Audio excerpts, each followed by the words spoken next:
Very good afternoon. So I am C. Naveen Wadhwa. So I welcome you all in today's webinar. We hope that you all are keeping safe in these difficult times. So in this today's webinar, a team of experts will highlight the impact of COVID-19 on the transfer pricing and the way forward. So please join me to welcome two experts, Mr. Sanjay Kumar and Richa Gupta. Sanjay is a partner with Deloitte India. He is leading Deloitte's India's APA and Mutual Agreement Procedure projects and tax policy initiatives. Sanjay has steered many unique APA cases involving different industries and covering transactions such as corporate guarantee, management cross charges, royalty, etc. Richa is a subject matter expert with over 20 years of experience. She is an economist who has been in the arena of providing transfer pricing, consulting, and compliance services ever since the inception of transfer pricing regulation in India, since financial year 2001 and 2. So before I hand over to Sanjay, so I'll quickly announce the rules of participating in this webinar. So your mic will be on mute. You will not be able to communicate during the session. However, you may post your queries in the chat box given on the right hand side. Your questions shall be answered by the speakers at the end of the webinar or during the webinar by the backend team. After the session, you will get the copy of the presentation for your future references. So now over to you, Mr. Sanjay. Thank you, Naveenji. Thanks for hosting us today. And thanks all the participants who could join. This webinar is on in two parts. In the first part we'll talk about the OECD guidance, and I'll take you through what I have to state on that. The second part is going to be taken by Richa Gupta, and another colleague of ours, and she will go a little more granular on the and bringing the practical aspects of what is can be done at the ground level. And while the OECD gives a far more at the guidance level, what Richa is going to talk is far more granular. So let me start the webinar. So the COVID-19, as we all know, is having a very profound effect on our lives and livelihoods. The pandemic has impacted the domestic businesses as well as the global value chain, having an adverse impact on employment, investment, and economic growth. Given the Hydra impact, many countries, including India, came up with fiscal packages to ameliorate some of the businesses and economic impacts. Many countries, some of the bloc quickly notable among them Australia, UK, in varying degrees, brought suitable changes in their laws to take care of the pandemic impact. There are also countries which publish domestic transfer pricing guidelines to take into account the implications due to COVID-19. OECD on December 18, 2020, released its guidance on transfer pricing in the wake of COVID-19 pandemic. The guidance is helpful for both the taxpayers as well as the tax authorities in evaluating and reporting transfer pricing policies. It does provide the much needed answers to some important questions that the taxpayers and tax authorities may have, given that it represents a consensus view of 137 members of the OECD G20 inclusive framework countries on BEPS. Having said that, it needs to be kept in mind that the OECD 2017 transfer pricing guidance continues to be relied upon. And this is this 2020 guidance, which I just talked about on the COVID-19, builds on that guidance and to tackle the specific situations caused by the pandemic. The guidance in no manner leaves the arm's length price principle aside. Instead, it strengthens it. The guidance, as you could see on the screen, addresses through 4 priority areas, and those areas are comparability analysis, losses and allocation of COVID-19 specific cost. The third one is taking into account what the government-assisted programs have to give. And the fourth limb of that is advanced pricing agreements, APAs. One may think that these are discrete and disparate topics, but practitioners can easily understand the interconnectedness and how helpful they are for developing an analytic framework for the existing transfer pricing guidance, in particular during these trying times. This session explains that in detail. Another aspect which important to bring out and stresses the significance of documentation is that the COVID-19 guidance suggests that businesses should look to be maintaining contemporaneous documents and keep a keen eye on to inquire how and to what extent they have been impacted by the pandemic.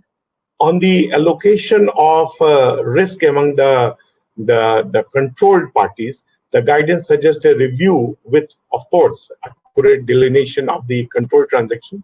Useful to mention that the impact of market circumstances cannot be wished away, and as that gives the business context to the exercise. The role of maintaining a collaborative and transparent approach is another overall guidance that the OECD gives. With these, let me move to the next slide. The guidance provides an illustrative list of information which may support the enterprises in performing a comparability analysis during the COVID-affected period. The list is there on the screen. One thing we have to bear in mind and also equally emphasized by the OECD is that one would have to reduce reliance on the historic data for performing comparability analysis. Any information that reflects the effect of COVID-19 on business and industry could be relevant to show how sales volumes and capacity utilization have changed during COVID-19, or what kind of incremental or exceptional costs are borne by parties or by the group, and also their quantum or the type of government assistance and its accounting treatment would be relevant for arm's length price determination. An analysis would need to be taken by the taxpayer to evaluate the effect of COVID-19 in terms of change in revenue as well as expenses. OECD also suggests that more than one method could be used to determine the ALP. Second half of the presentation talks about that method, which I did talk about at the beginning. If I have to summarize this particular slide, it can be said that the OECD guidance emphasizes on comparing the actual results with the budgeted results and correspondingly carrying out a but for COVID analysis to demonstrate the impact of COVID on the results of the business operations. It is pertinent to note that but for COVID analysis has been propagated by separate country guidances released by Australia, New Zealand, and Singapore that I talked about in the beginning itself. The guidance also suggests several approaches to the taxpayers and tax administration which they can adopt to facilitate transfer pricing analysis. These include exercising reasonable and appropriate due diligence in evaluating likely effects of COVID, and documenting the same, allowance of outcome testing approach, which is very important, extension of return filing dates to allow for companies with COVID affected, and that has been done by the government, and use of multiple TP methods and use of loss-making comparables if they otherwise qualify as comparables. Let me move to the next one. Now, there are some companies and there are some economic sectors which incurred losses during the COVID-19 pandemic. Allocation of these losses can be a disputed item.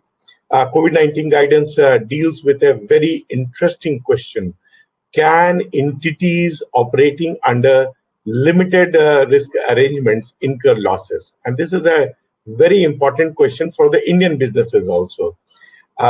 Given that we have a large number of companies, particularly those which are in the which have transfer pricing issues, working on this limited risk arrangements. So it will be useful to mention at the outset that the limited risk is not defined anywhere in the existing OECD TP guidance. Given variations in FAR, a general rule, I suppose, is difficult. However, there can be instances that some entities may have incurred losses in a short run. In fact, the extant OECD TP guidance states that simple or low risk functions are not expected to generate losses for a long period of time. Therefore, there is a possibility that low risk functions may incur losses in short run, taking the logic by obverse. As it can be understood that the allocation of risk between parties of an arrangement reflects how profits or losses resulting from the transactions are allocated. The arm's length of the extent of loss should, however, be determined through comparability analysis, the mainstay of transfer pricing work, by comparing conditions and relevant economic characteristics with the comparable uncontrolled transactions. Comparable should, however, reflect the same level of risk assumed by each of the counterparties to the transaction. That may prove in practice slightly tricky, and on that the tax administration should exercise some kind of tolerance level. To do that, the COVID guidance advises on the actual delineation of functions performed and risk assumed by the entities to determine if they can bear the losses.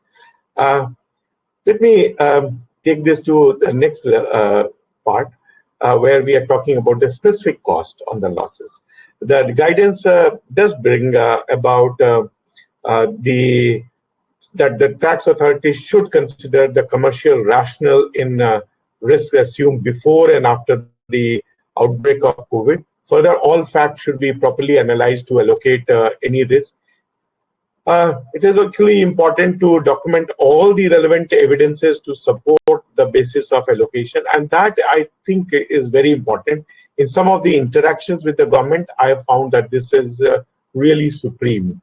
Guidance also brings forth during COVID-19, seeing downturn in business, independent parties would have sought to renegotiate terms of the existing business. So similar negotiations between associated enterprises can be attempted, and that is for the taxpayer side. For tax authorities, they should allow review of the agreements between associated enterprises. I know this is a difficult ask, but nonetheless, this is what the OECD suggests, and I do see the merit in that. The guidance also advocates that the taxpayers as well as the tax administration should use third-party evidences to support any change in terms intercompany agreement. So let us take an example of credit terms. Independent parties would attempt to extend the stipulated period for recovery or payment, and related parties could also do that. So the new guidance places sufficient reliance on Chapter 9 principles of the extant OECD guidelines to ascertain the arm's length principle of any renegotiation in the intercompany arrangements. That certainly sets the boundary, as such renegotiations can impact profits in the long term. Absence of clear evidence, the guidelines states, may make the revisions inconsistent with the arm's length price. So this I definitely feel is difficult, but nonetheless is something which can be doable. Let me move to the allocation of exceptional costs, and which is very, very important.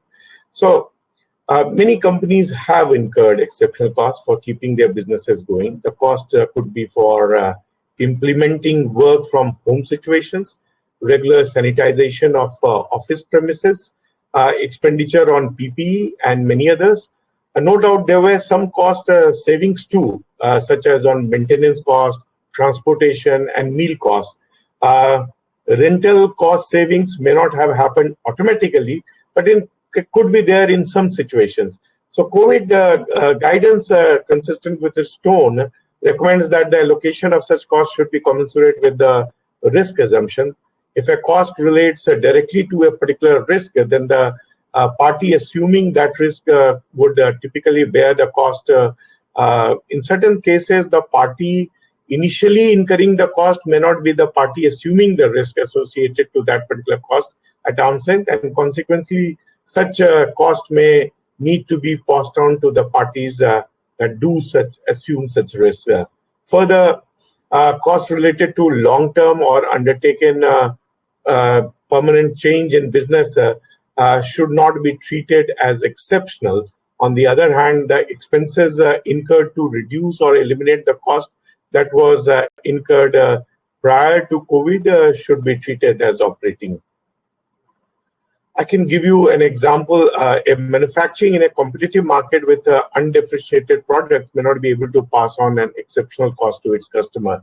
And that would result in a decline. But the manufacturer which produces differentiated products in a competitive, in uncompetitive market, so there are variations, and that response has to be specific. Let me move to the APA in the interest of time, because I would want Richa also to come in quickly and talk about her things.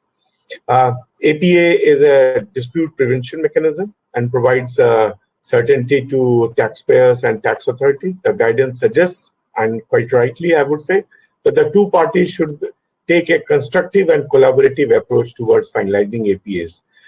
This approach is terra firma of the APA process, even otherwise. But while bringing this up for the COVID guidance, the OECD wants to suggest that the economic conditions may have materially changed, and in that scenario, the two sides need to demonstrate the oft-needed understanding of each other's perspective in a collaborative and constructive manner. The two sides need to incorporate appropriately the changes in the economic and business conditions. Since compassion and understanding would need to be brought in if certain terms of critical assumption in the concluded APAs were breached, the taxpayers would, however, need to demonstrate that it was really due to COVID-19 created situation, which I did talk about earlier. And documentation in that respect becomes very, very important. But each of these cases will have to be done on a case-to-case basis.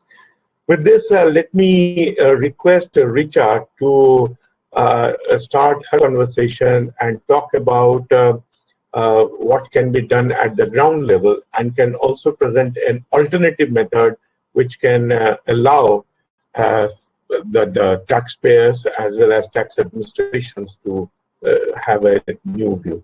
So Richa, over to you. Thank you, Sanjay, and good afternoon, everybody.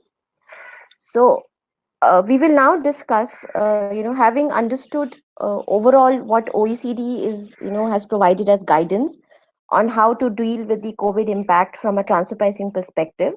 Let us look at some of the things that we can do practically to be able to take care of in the analysis that we will need to prepare for financial year 2021 and maybe for some part of 21-22 as things unfold. So as Sanjay has discussed, it's really important, and OECD is also emphasizing on it, that our documentation to support that there is an impact of COVID on our business and therefore on our transfer pricing, that is well laid out. So, all relevant aspects are analyzed and brought out in the documentation. So if we consider this, we can, draw up an illustrative framework on what are the points that our analysis and our documentation would need to address. And if we break it down into steps, so, and this is just purely as an illustrative that we have given these steps here. So for any business, the first step would be to determine what is the variation in its operations both at India level as well as at the group level, if we have operations outside of India. In terms of what has been the impact not only on revenues but also in impact on costs as well as credit flows, because these are all the three areas which will impact the transfer pricing and the comparability analysis. If a company is into multiple business, then the impact has to be analyzed in terms of different transactions or different business segments. Having determined the financial impact or the quantitative impact, uh, then the next step is to see that because of that financial impact, do we need to relook at our benchmarking strategy? Do we need to relook at the methods that have been selected in the past, or any of the current TP arrangements, do they need to be revisited? So once we are at a position where we have determined the impact on us as the transfer pricing uh, reporting entity, then we need to look at what is the strategy that we can have with regard to comparability analysis.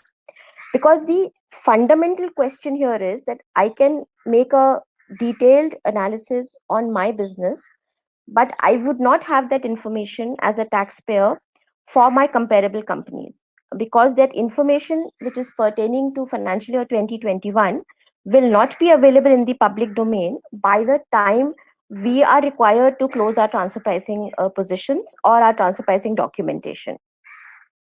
So, in absence of having this contemporaneous data, what is the benchmarking strategy that we can adopt to be able to fill in this gap? Uh, in several cases, we've been asked this question that this is not a new gap. Every year when we benchmark, we always benchmark relying on historical data. But the problem is that in this particular phase of the economy that we are in, historical data will not give us the answers that we can use for current year analysis. In a normal economic environment, using multiple year data over a set of comparable companies gives us a reliable arm's length range, which even when we supplement it with current year data that is generally available during TP scrutiny, the arm's length range, if there is no major change in the comparables, does not vary much.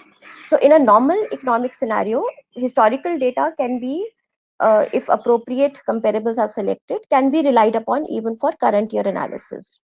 But this experience, will not hold good in the present circumstances, because the historical data, uh, 18, 19, 17, 18, was in a very different economic phase as compared to 2021. So in order to so the OECD guidance gives us details on what we can do with regard to our own analysis. So do we have limited risk entities within our group? Can they incur losses? Are there any exceptional costs that we have incurred because of COVID, and who should bear those costs? So there is a lot of guidance on how we can treat our own analyze the impact on our own business. With regard to comparability, we have to find a way around this timing issue. One thing that can be done is to look at, and we are going to discuss some of these approaches in greater detail. One thing that can be available, at least to Indian taxpayers, is the quarterly data. So we do have a system where the listed companies report their quarterly financials. To the extent that we can find relevant data for appropriate comparables in the quarterly financial statements, that is one data point that is contemporaneous and that can be considered. So that could be the next step. Then, having determined our exceptional costs, any adjustments that we need to make because of COVID impact on ourselves, and looking at the quarterly data. So these are the two limbs that we can analyze. The third limb that we are suggesting, and that has also been mentioned and recommended by the OECD, is to build statistical models which will enable us to estimate the profit margin of our comparable companies for financial year 2021. So these statistical models are built using econometrics or regression techniques, and they are basically built by linking the performance of comparable companies with macroeconomic parameters that can build in the impact of COVID. So that could be the third limb, wherein we have analyzed the impact of COVID on ourselves, uh, arrived at some adjustments, comparability adjustments that may be required, looked at what the quarterly data can tell us with regard to the comparables, and finally look at a statistical model to give us the estimated profit or the predicted profit margin for the COVID impacted period. Using sort of these three limbs, we can construct a robust arm's length range, which, because we are constructing in absence of the contemporaneous data, is an ex ante arm's length range, which we then, having built this robust documentation, can argue that it should not be supplemented by hindsight. Because by the time we get into TP scrutiny, the financial data for 2021 would be available, and the documentation is required to argue or to substantiate that we made a best judgment on the basis of the information available in the public domain as of today. And so therefore the tax authorities should give regard to that best judgment and not supplement it by the ex post analysis. So that's overall an illustrative framework on how we can approach the analysis for 2021. So I'll move to the next slide.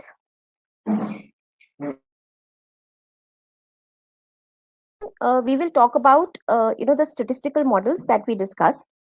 So what we are suggesting here is, and we have undertaken extensive study and analysis on this aspect. So we are saying that broadly the hypothesis is that COVID is a pandemic which has impacted almost all sectors and aspects of both the global economy and the Indian economy. The impact on Indian economy has been particularly stark. While we are seeing a recovery and an uptick, but in the initial quarters, there was complete disruption both in the supply chain, and there was also a lot of demand uncertainty which still lingers. So given this severe impact on the economy, if we were to find a proxy of what can give us the quantifiable impact of COVID-19 on businesses, the macroeconomic parameters which capture the impact of COVID on the economy can be a good measures, good quantifiable measures to consider. So we are saying that the margins earned by independent entities will get negatively impacted because overall the economy was negatively impacted, and the extent of decline in profits or the extent of the financial adverse impact on the profits of the comparable companies can be estimated by establishing a relationship between the performance of a corporate entity with the performance of the economy. I'll move to the next slide. We've already discussed, that we will not have appropriate data for financial year 2021 as we do the benchmarking analysis for financial year 2021.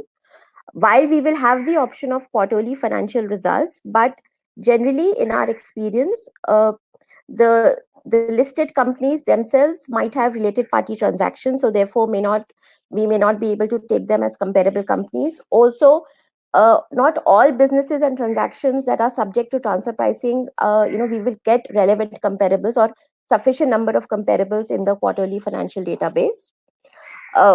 Also, generally when we are doing the benchmarkings, we end up taking broader set of comparables, specifically when we are applying transactional net margin method.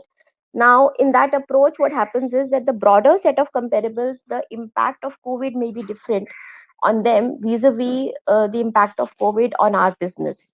So again, being able to make sufficient comparability adjustments, that might not be inadequate to give us or to be able to bridge the timing gap or the gap that has arisen because of COVID. So because there are these inherent weaknesses in relying on the historical data or relying on quarterly financial data, it is good to have a data point wherein we can say that we have tried to estimate using whatever best information is available in the public domain and constructed an arm's length range specifically for the current year on a standalone basis. Okay, so the approach that we have followed, which is also the approach which OECD discusses, we have said that we will undertake to examine whether a relationship exists between the profitability and by talking about profitability, we are using the transfer pricing definition of operating profits. So we are looking at the profit level indicators that are normally used in any benchmarking study. So relationship between those profit level indicators at an operating level and the growth rate of real GDP for the Indian economy. So we have taken this data since 2007 onwards. So we've looked at companies that are available in our Indian public databases. So the analysis that we did was specifically in the Indian context. Deloitte has undertaken this analysis for other regions as well, but we're discussing here the Indian analysis. So we've taken the data for the for companies. We've taken their profit level indicators since 2007, and we've taken the GDP growth rate since 2007, and we ran using econometrics and regression techniques. We established a quantitative relationship. This relationship meets the statistical tests of robustness. We have used these equations to estimate the profit margins for these companies for prior years, and compared the prediction of prior years with the actual data of prior years, and we've analyzed the variation. In most cases, the variation between the actual data and the prior data of prior years has been insignificant, showing that the equation can be relied upon to give us a reasonable estimate even for future years.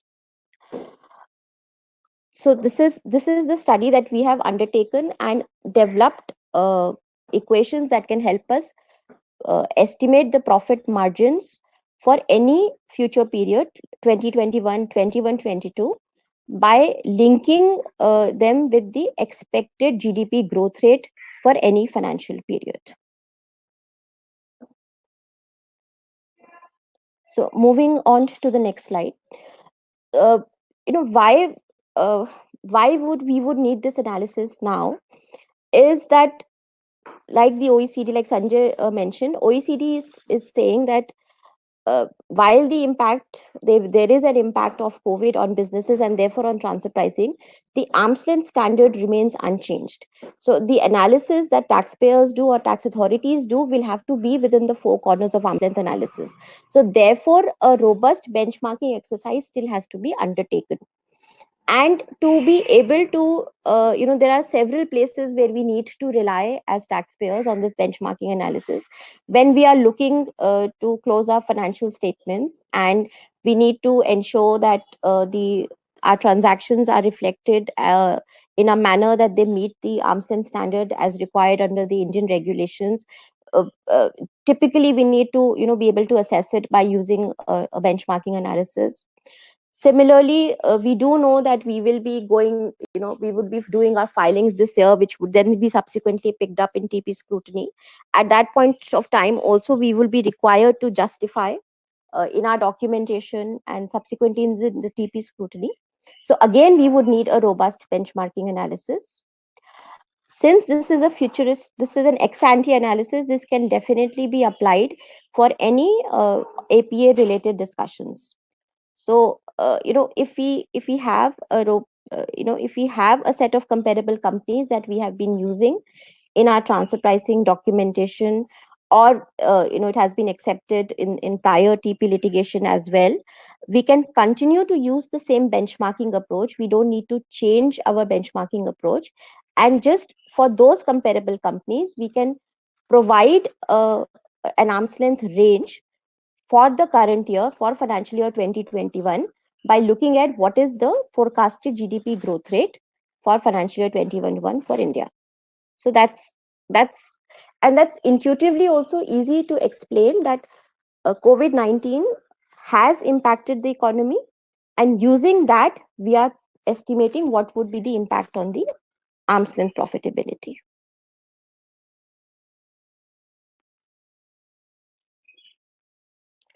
So now, so this is on our approach for how we can use econometrics or statistics to be able to estimate the profit margin of comparable companies. This approach is the way we have developed it in Deloitte, is to be used when a transactional net margin method has been selected as the most appropriate method, and we are using operating profit margins either weighted by sales or costs as a profit level indicator.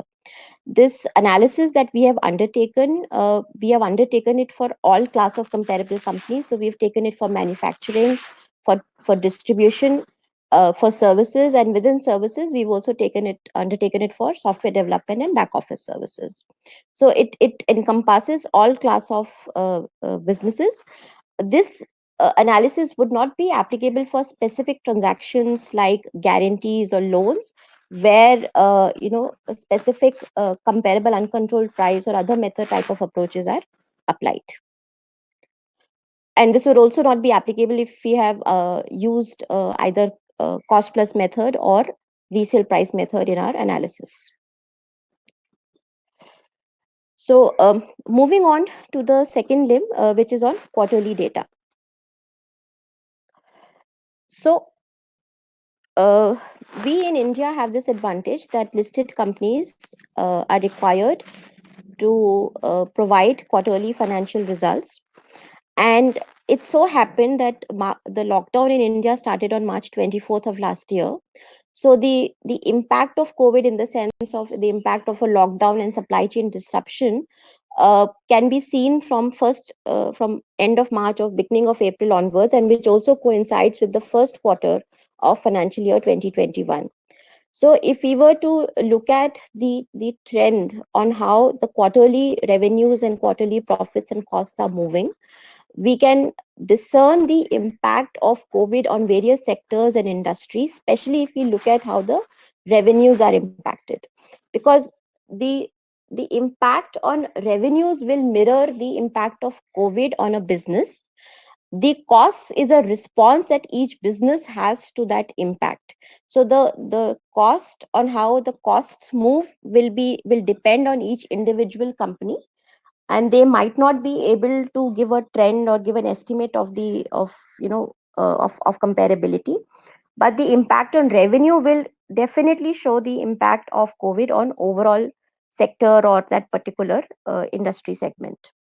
So again, the since the quarterly data will be available for pre-COVID and COVID periods, that entire data can be collated and analyzed to undertake this kind of sector specific revenue trend analysis. Then this can work as additional support. So when we are undertaking the impact of COVID analysis, that can work as an additional support in that analysis.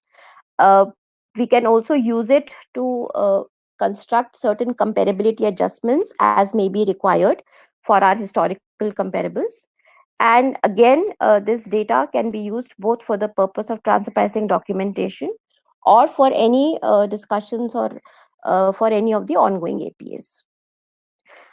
It's the uh, the listed companies can be segregated by their industry type to undertake this analysis. Deloitte has, we have also undertaken, and other taxpayers can also, it's available in the public domain. And we have constructed a database wherein we have, undertaken an analysis for the last 12 to 13 quarters for all the companies for which the data is available in public domain. And we have analyzed them by sector and by subsector to arrive at the revenue trends of the impact of COVID on various businesses.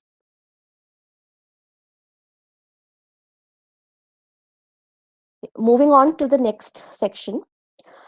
So we've discussed, in our practical framework, we broadly talked of three things. One is analyzing the impact of COVID on ourselves. One is working out appropriate benchmarking strategies.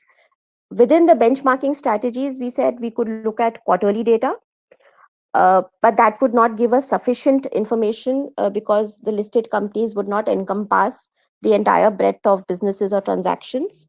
that get covered within the ambit of transfer pricing. So we need to have a more comprehensive and a more reliable scientific measure of estimating the profit margins for 2021, which is where we look at statistical or regression techniques. So that was the second part that we discussed. The third part is that we can also look at constructing some comparability adjustments basis the analysis that we have undertaken of impact of COVID on ourselves. So we being the tested party, we can use the variation arising in our own cost base or in our revenues because of COVID, the third party costs and revenues because of COVID, and use that to make certain comparability adjustments. So that could be the third way to, again, this would not be this would be, again, there would be some limitations, but this would still, we can still construct and use that. The limitations would be that normally we will not be using a very close set of comparables which are in the same sector or the same industry segment. We might be using a broader set of comparables, and therefore their response to COVID might be different from our response to COVID, and then using our own data to make comparability adjustments may not give a very appropriate sort of a framework. But other than that, we have used this. We have seen that this approach has been used even in pre-COVID times. For example, when we have to make a capacity utilization adjustment in the past. So generally, the way the adjustment has been done is to compare the capacity levels between the tested party and the comparable companies, and use that difference to make an adjustment on the comparable companies. Similarly, that is how a working capital adjustment is carried out. So using the tested party data to make an adjustment on comparables is something that has been done in the past as well. So the steps would remain similar, that we first quantify the impact of COVID-19. We establish the variation in our revenues. We understand if there are any specific costs that need to be sort of kept out of the computation of the profit level indicator. Then we look at some of the commonly accepted, capacity costs, working capital adjustments that can be sort of looked at, and those adjustments if they can be made. So if we take an example, let's take an example of a manufacturer who could not, function for 3 months because of the lockdown. And then as the lockdown was gradually relaxed, there were some restarting costs that the manufacturer would have incurred. For example, sanitization costs, some short-run spike in labor costs, and even in the post lockdown phase, it took some time for the production volumes to come back to normal. So given this scenario, what we would need to identify to be able to undertake comparability adjustments is what were the fixed costs that were incurred during the 3-month period. Then even after the 3-month period, what was the impact of the low volumes on the fixed costs and capacity utilization? What were the one-time restarting costs that the manufacturer had incurred? And after having identified all of them, then we would need to adjust the costs of our comparable companies in line with the fixed and variable costs being incurred on account of COVID by the tested party. So this is how an adjustment can be created. So I think this is, that we had wanted to discuss in terms of a granular approach that can be considered. The overall message is that there is no one size fits all approach. The analysis has to be tailored to the particular facts and circumstances of each taxpayer's business.